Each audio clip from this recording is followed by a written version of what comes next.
Have you ever just stopped and thought about how incredible language is? I mean, really thought about it.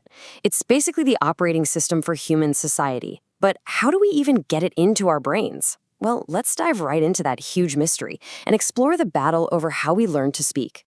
And this is really the heart of the matter, isn't it? Think about it. A baby goes from making little gurgling sounds to forming complex sentences in just a couple of years, and they do it without any textbooks or grammar lessons. So is that ability just preloaded into our brains? A matter of nature? Or is it something we have to learn from the ground up by listening to everyone around us? A matter of nurture? All right, first up, fighting for Team Nature, we've got the linguistic heavyweight, Noam Chomsky. And his big idea? It's actually pretty simple, but totally revolutionary. We are all born to talk. The capacity for language is literally hardwired into our brains from day one. Chomsky calls this built-in system universal grammar. Now, you can think of it like a kind of blueprint. It's not a specific language, but it's a set of fundamental rules, like the idea of nouns and verbs, that apply to every single human language. So we're not born knowing English or Swahili, but our brains are born ready and waiting to figure out whichever language we hear. So how does this all work? Well, Chomsky proposed this idea of a language acquisition device, or LAD for short. Don't think of it as a little box in your head. It's more like pre-installed software. This software listens to the language a child hears, starts identifying the patterns and rules, and helps them build a whole system of grammar, ridiculously fast. And here's the key piece of evidence that really backs this up. A little kid might say something like, "I good" to the store. Now think about it. They've probably never heard an adult say good, right? So they can't just be copying. What's happening is their little LAD has figured out the rule for making something past tense. You add ED. It just hasn't learned the exceptions yet. This shows they're creating sentences based on an internal set of rules, not just mimicking what they hear.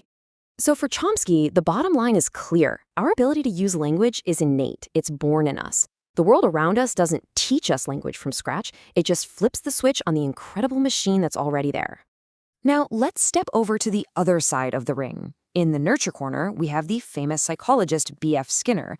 And for him, this whole idea of an innate language device was, well, just plain wrong. He thought it was totally unnecessary. Skinner's behaviorist theory is the total opposite of Chomsky's. He believed a child's mind is a blank slate. Language isn't built from the inside out, it's built from the outside in. He said it's a learned behavior, no different from learning to tie your shoes or ride a bike. You learn it piece by painstaking piece from the world around you. So how's that supposed to happen? Skinner laid out a pretty simple process. First, a child imitates what they hear. They copy the adults. Then they practice it over and over again. But here's the crucial step: reinforcement. When they say something right, they get a reward, a smile, some praise, or maybe the cookie they asked for. That reward reinforces the behavior, and eventually it becomes a habit. Here's the classic example. A little toddler is thirsty and makes a sound that's kind of like wah wah. The parent gets all excited and gives them a cup of water. And boom, a connection is made. The child just learned that making that sound gets them what they want. The behavior was reinforced and a word was learned.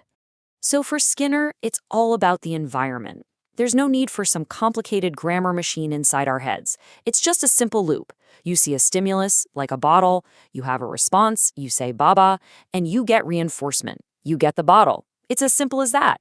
Okay, so we've got the born with it camp versus the learn it camp. But what if we've been asking the wrong question this whole time? Let's bring in a third perspective that totally reframes the debate, the Sapir-Whorf hypothesis. This isn't about how we learn language, it's about what language does to us once we've learned it. So the core idea here is pretty mind-bending. It suggests that language isn't just a neutral tool we use to talk about thoughts we already have. Instead, the very structure of our language actually shapes and influences how we think and what we notice in the first place. It's kind of like putting on a special pair of glasses that filters how you see reality. Now, this idea really comes in two flavors. You've got the strong version, called linguistic determinism. This is the extreme idea that language completely controls thought. Like you literally cannot have a thought if your language doesn't have a word for it. As you can imagine, that view has been mostly rejected. But the weak version, called linguistic relativity, is widely accepted. It just says language influences thought. It nudges us to think in certain ways. The classic example, you've probably heard it, is about snow. If your language has, say, a dozen different words for different kinds of snow, like powdery snow, wet snow, icy snow, you are just much more likely to notice and think about those specific variations compared to someone whose language only has one word, snow. Your language basically primes you to see those differences. So, the main takeaway from Sapir-Whorf is that the language you speak really can change how you think. And for any exam, just remember it's that weaker version, linguistic relativity. That's the one most experts agree on today. All right, we have met our three main contenders. We have Chomsky, who says we're born ready. We have Skinner, who says we learn it all. And we have Sapir-Whorf, who says our language actually shapes us. So, let's put them all side by side for the final showdown. Let's just break it down one last time.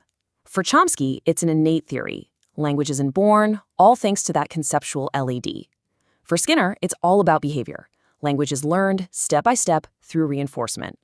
And for Sapir-Whorf, it's a cognitive theory. The language you learn goes on to influence how you think, through linguistic relativity. Three totally different ways of looking at this amazing thing we all do. And hey, if you need a super quick way to remember this for a test, here you go. Just lock these phrases in your brain. Chomsky, the child is born ready. Skinner, you learn by reward. And Sapir-Whorf, language shapes your thinking. Got it? Easy. And that leaves us with one last, really fascinating thought to chew on.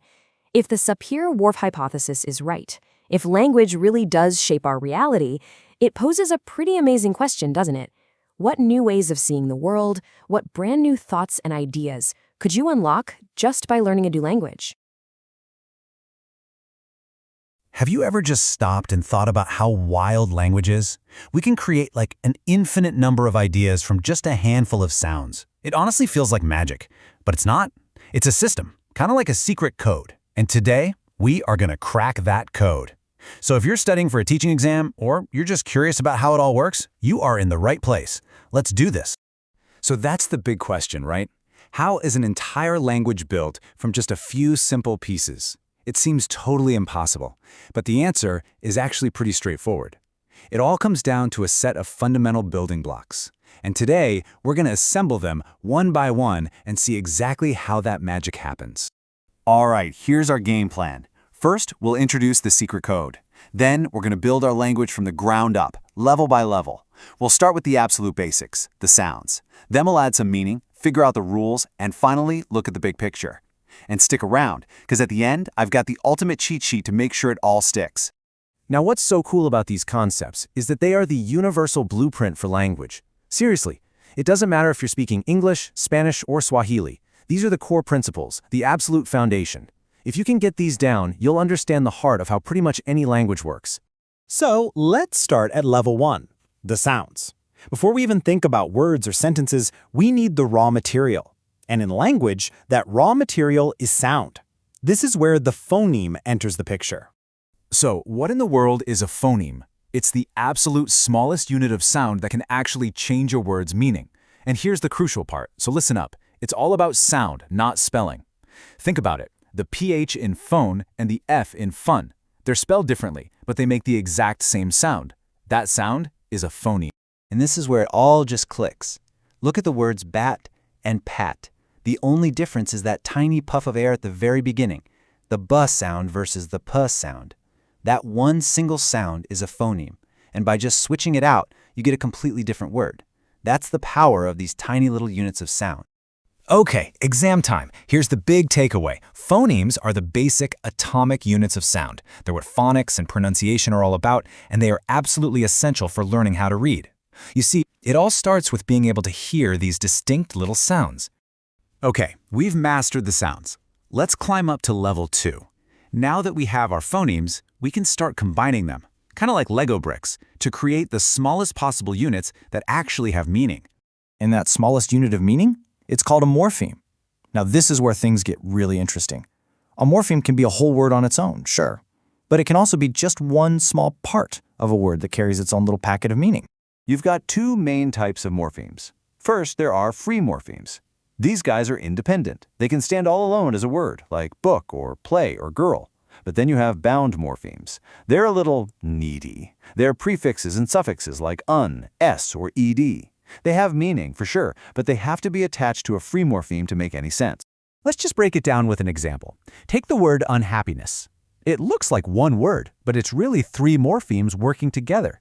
You've got un, which means not. You've got happy, which is the core idea. And you've got ness, which turns it into a state of being. See? Three different units of meaning all snap together. So, for your exam, the key thing to remember here is that morphemes are the building blocks of meaning. As soon as you start seeing them in words, you unlock this super powerful way to understand and build your vocabulary. All right, time for level 3, the rules.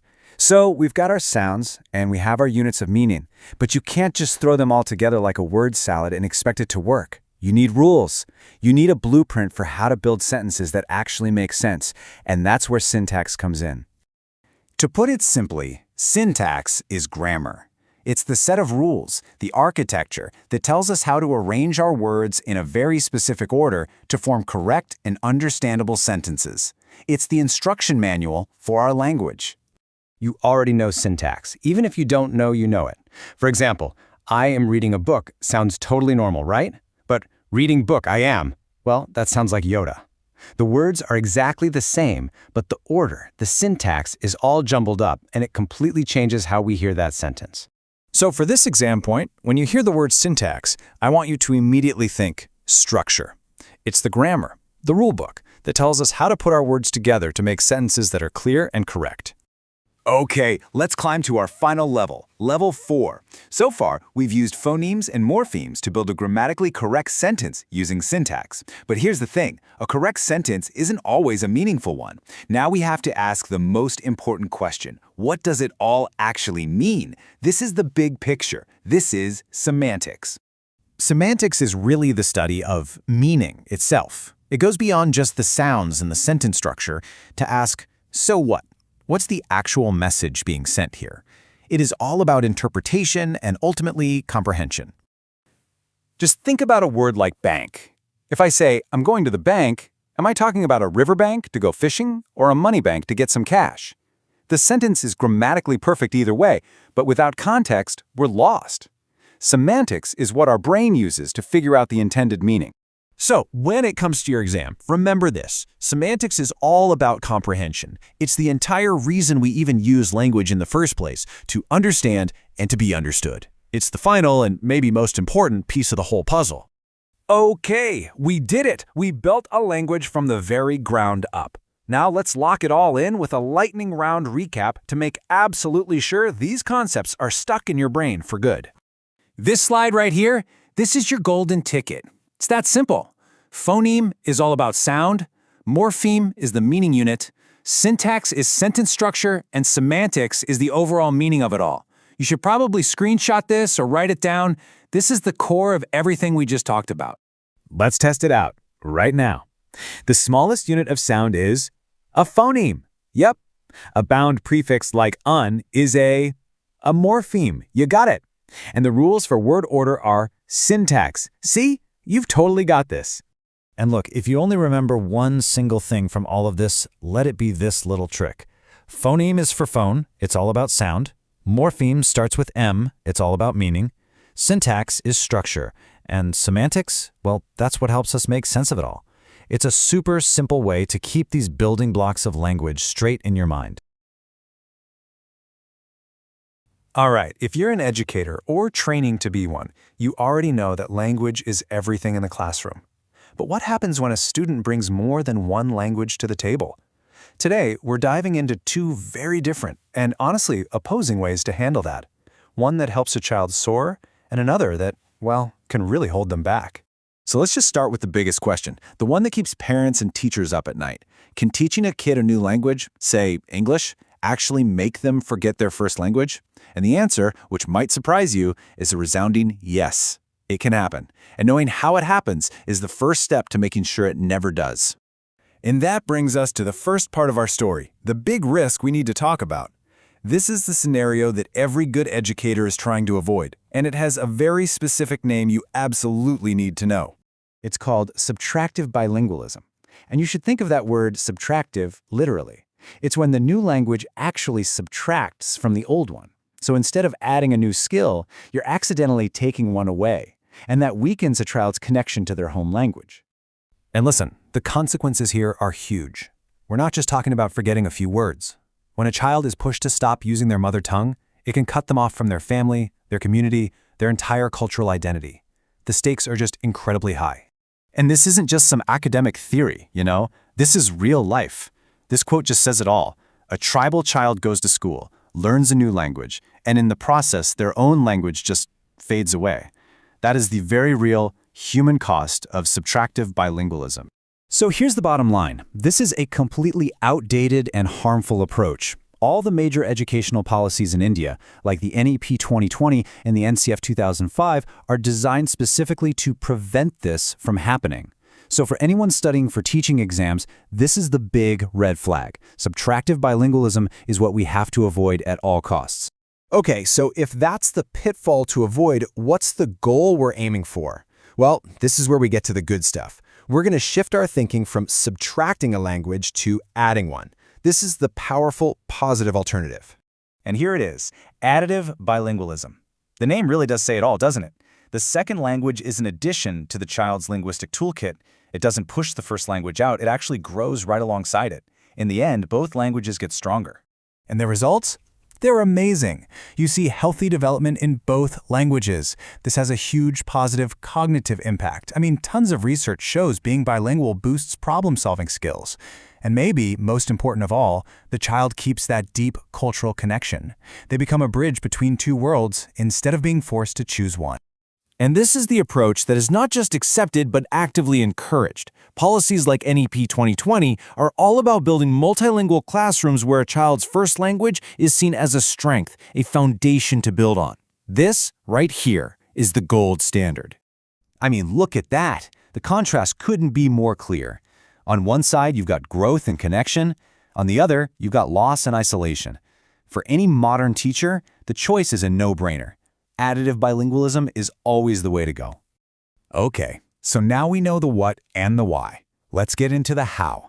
What do these ideas actually look like out in the real world? You know, in the way kids talk and the way a school runs. Let's explore some of these everyday realities. A lot of the time, this whole process starts really early with what's called simultaneous bilingualism. This is just when a kid learns two languages right from the get-go, usually before they're about 3 or 4. Maybe one parent speaks one language and the other speaks another. They're not being formally taught, they're just soaking it all in at the same time. And hey, let's not forget about dialects. These aren't totally different languages, but they are important regional variations. Think of how Bhojpuri relates to Hindi, or how American English is different from British English. They've got their own unique words, accents, and feel. Now this is a super important point for every single teacher out there. The National Curriculum Framework is crystal clear on this. Dialects must be respected. A child who speaks a certain dialect isn't speaking wrong language. No way. They're speaking a rich, valid version of it, and that diversity is something to celebrate in the classroom, not correct. Okay, now for two really cool things that bilingual speakers do all the time. First up is code switching. This is when someone finishes a sentence or a thought in one language and then starts the very next one in another language. It's a clean, complete switch. And this classroom example is just perfect. A teacher says, "Open your books," a full English sentence. Then, for the next instruction, they switch completely to Hindi, "Ab dhyan se padho." Teachers do this all the time to make sure everyone in the room is on the same page. It's a smart strategy. Now, related to that, but a little different, is code mixing. This isn't switching between sentences. This is when you actually blend words from two languages together inside the same sentence. It's like making a linguistic cocktail. Check out this example. Today, हमने homework submit किया. See what's happening? The English words today and homework are just woven right into the Hindi sentence structure. This is super common, and it doesn't show confusion. It actually shows a really clever command of both languages. Whew, okay, we have covered a ton of ground. So let's wrap this all up and put it into a nice, neat toolkit for you. A set of key takeaways that you can bring to your exams, and more importantly, to your future classroom. Think of this table as your ultimate cheat sheet. Let's do a super quick recap. Additive is about adding. Subtractive is about replacing. Simultaneous is learning two at the same time. A dialect is a regional variety. Switching is changing languages between sentences, and mixing is blending them within a sentence. Got it? Good. And if you want an even easier way to remember all this, here are some dead simple memory tricks. Just think. Additive is add. Subtractive is subtract. Simultaneous is same time. Switching is a complete change. And mixing is a blend. Seriously, these little tricks could be a lifesaver when you're under pressure. So let's end with a question, a challenge, really. Now that we understand the huge difference between building up a child's language skills versus tearing them down, how can we become champions for that additive approach? How do we make sure that every child's mother tongue is seen not as a problem, but as the incredible gift that it is? That's the real work, and it starts with us. Hey everyone, and welcome. Today, we are tackling a huge question, one that really gets to the heart of what makes us human. How do we learn language? I mean, think about it. Do we have thoughts first, and then we just search for the right words to hang on them? Or is it the words themselves that actually build our thoughts? It's a heck of a puzzle, so let's jump right in. So here it is, the big question. What comes first, the thought or the word? This is a serious chicken and egg problem, right? But the way you answer this question, well, it changes everything about how we see learning, teaching, and even how our own minds work. To really get to the bottom of this, we need to look at two giants in the field who had, believe it or not, completely opposite ideas. I'm talking about Jean Piaget and Lev Vygotsky. Their debate basically set the stage for this entire conversation. First up, we've got Jean Piaget. So his big idea was that kids are like little scientists, exploring the world all on their own. For Piaget, a child has to understand a concept first, internally. Like they have to figure out the idea of more by playing with blocks before they can ever learn the word more. You get it? The thought has to exist before the word for it can have any meaning. Thought leads, language just follows. But then along comes Vygotsky, and he just flips the whole thing on its head. He said, hold on, we're social creatures. For him, language isn't just a bunch of labels for thoughts we already have. Nope. Language is the tool we get from our parents, our teachers, our friends, and we use that tool to build more complex thoughts. We literally learn to think by talking to other people. So now we have these two completely different views, right? Is the mind an independent explorer figuring things out alone, or is it a social apprentice learning from the group? Let's put these two titans side by side and see how their ideas really stack up. And wow, this slide just nails the difference, doesn't it? For Piaget, the arrow goes one way, from an internal thought outward to language. But for Vygotsky, that arrow is pointed in the complete opposite direction. It starts with social language and moves inward to shape our very thoughts. It's a total reversal. Okay, let's break this down. You can see the core ideas are opposites. For Piaget, it's all about independent discovery. For Vygotsky, it's all about social guided learning. But check out this last row, self-talk. This is fascinating. When a kid is talking to themselves, Piaget saw it as egocentric speech, basically a sign they're not mature enough to think socially. But Vygotsky, he saw that exact same thing as private speech, a crucial tool kids use to organize their thoughts and solve problems. How crazy is that? The same action seen in two totally different ways. All right, so Piaget and Vygotsky gave us this amazing framework for how we learn our first language. But what happens when we're adults and we try to learn a second language? Is it the same deal? Well, this is where a new player comes into the game with some really big ideas. And that player is Stephen Krashen. He came along and developed this incredibly influential theory that focuses specifically on how we learn a second language. And honestly, it gives us a really practical way to think about how our brains get around a new tongue. Krashen's whole theory is built on 5 core ideas or hypotheses. And they're actually pretty simple, but they are so powerful. Once you get these 5 things, I guarantee you'll look at learning a language in a whole new light. And here they are, the big 5. We're going to walk through each one, the difference between acquisition and learning, our inner monitor, the natural order of things, getting the right kind of input, and finally, managing our effective filter. So let's dive into that first one. This first idea is absolutely key. Krashen says there are 2 totally different ways to get a new language in your head. Acquisition is the natural subconscious way. It's how you picked up your first language as a kid, just by being around it. Learning, on the other hand, is the conscious process. Sitting in a classroom, memorizing verb charts and grammar rules. And here's the kicker. Krashen's big claim is that for real, genuine fluency, the kind where you can just talk without thinking, Acquisition is way, way more important than learning. You can learn a million grammar rules, but that's not what makes you sound natural. Acquisition is the real engine of fluency. So you might be asking, well, what's the point of learning all those rules in class then? According to Krashen, all that conscious learning does one thing. It creates a monitor. Think of it like a little grammar editor sitting in your brain. Right before you speak, it quickly scans what you're about to say and tries to polish it up and fix any errors. The thing is, we don't all use that editor in the same way. There are overusers, people who are so worried about making a mistake that they speak super slowly and hesitate all the time. Then you've got underusers who just talk and they sound fluent, but they make a lot of mistakes. The goal, the sweet spot, is to be an optimal user. Someone who uses their monitor just enough to be accurate, but not so much that it messes up their flow. Krashen's third idea is pretty cool. He says we all learn grammar in a predictable, natural order, and you can't really change it. For instance, in English, people almost always master the ing on verbs, like in I am walking, way before they master the little s for the third person, like in he walks.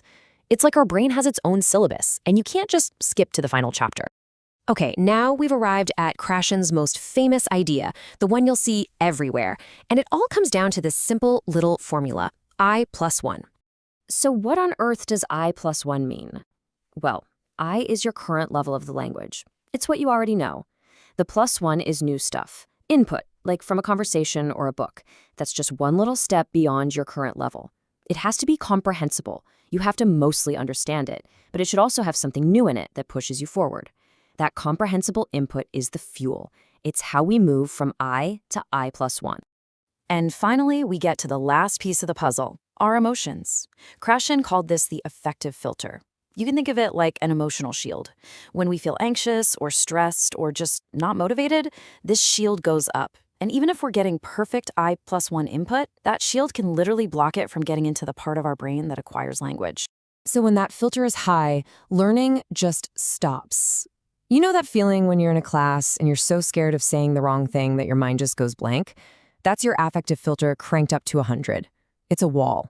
But on the other hand, when that filter is low, when you feel confident, motivated, and you're in a relaxed, supportive place, that shield comes down. The comprehensible input can just flow right in, and that is when real acquisition happens. It's all about creating an environment where that filter stays low. Whew, okay, I know that was a lot. We went through some of the biggest theories in language learning, so let's boil it all down to a super simple cheat sheet, the stuff you absolutely need to remember. Here you go. If you remember nothing else, remember this. For Piaget, you think first in order to speak. For Vygotsky, you talk first in order to think. For Krashen, you learn best by being a natural learner who gets the right kind of input.